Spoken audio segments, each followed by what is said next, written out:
আসিয়ার মৃত্যু শোক কাটার আগেই এবার বগুড়ায় ৬ বছর বয়সী ২ শিশু ধর্ষণের শিকার হয়েছে। গত বুধবার বগুড়ার কাহালু উপজেলার এক সরকারি আবাসনে নিজ বাড়ির সামনে শিশু দুইটি খেলাধুলা করছিল। সে সময় মুখরোচক খাবারের প্রলোভনে তাদের নিজ বাড়িতে নিয়ে ধর্ষণ করে নুরুল ইসলাম নুরু। পরদিন বৃহস্পতিবার ধর্ষণের শিকার ২ শিশুর একজন জ্বরে আক্রান্ত হলে উভয়ের পরিবার বিষয়টি টের পায়। জানাজানি হলে অভিযুক্ত নুরু এলাকা ছেড়ে পালিয়ে যান। উৎসবে খুশি হবে নগদে বেশি, কারণ ঘন্টায় ঘন্টায় আছে গিফট জেতার সুযোগ। বাচ্চার বাবা মা দুজনই কাজে চলে যায়, বাচ্চা ওখানে আবাসন প্রকল্পেই থাকে, খেলাধুলো করে। তখন ওই যুবক ওনার বাচ্চাগুলো ডেকে নিয়ে ঘরে নিয়ে যায়। বুধবার রাতে বাচ্চা মানে আপনি রাতের বেলা চিৎকার দিয়ে ওঠে। তখন বাচ্চা ঘুমিয়ে আছে, বাচ্চার মা জাগিছে।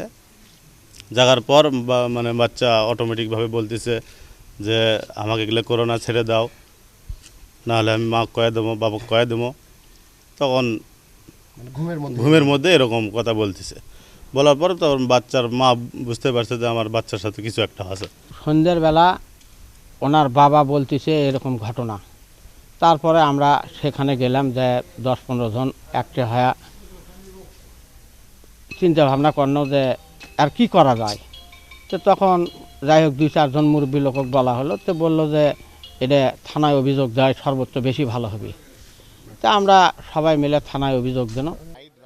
পুলিশ খবর পেয়ে শুক্রবার রাতে ভুক্তভোগী 2 শিশুকে হেফাজতে নেয়। পরে তাদের ডাক্তারি পরীক্ষার জন্য বগুড়া শহীদ জিয়া রহমান মেডিকেল কলেজ হাসপাতালের ভিকটিম সাপোর্ট সেন্টারে নেওয়া হয়। ধর্ষণের ঘটনায় পরিবারের পক্ষ থেকে নুরুকে আসামি করে কাহালু থানায় মামলা দায়ের হয়। আমি দ্রুত তাৎক্ষণিক ঘটনাস্থল পরিদর্শন করি এবং সবার সাথে কথা বলি। কথা বলার পরে আমি তাদের থানায় আসতে বলি এবং একটা ভিকটিমের বয়স 7 বছর আর একটার বয়স প্রায় 7.5 বছর। থানায় আসার পরে একটা অভিযোগ দেয়। অভিযোগ দেওয়ার পরিপ্রেক্ষিতে আমরা মামলা রেকর্ড করি। এদিকে রবিবার রাত 9:30টার দিকে কাহালুর পাইকর এলাকা থেকে ডিবি ও কাহালু থানা পুলিশের যৌথ অভিযানে নুরুকে গ্রেপ্তার করা হয়।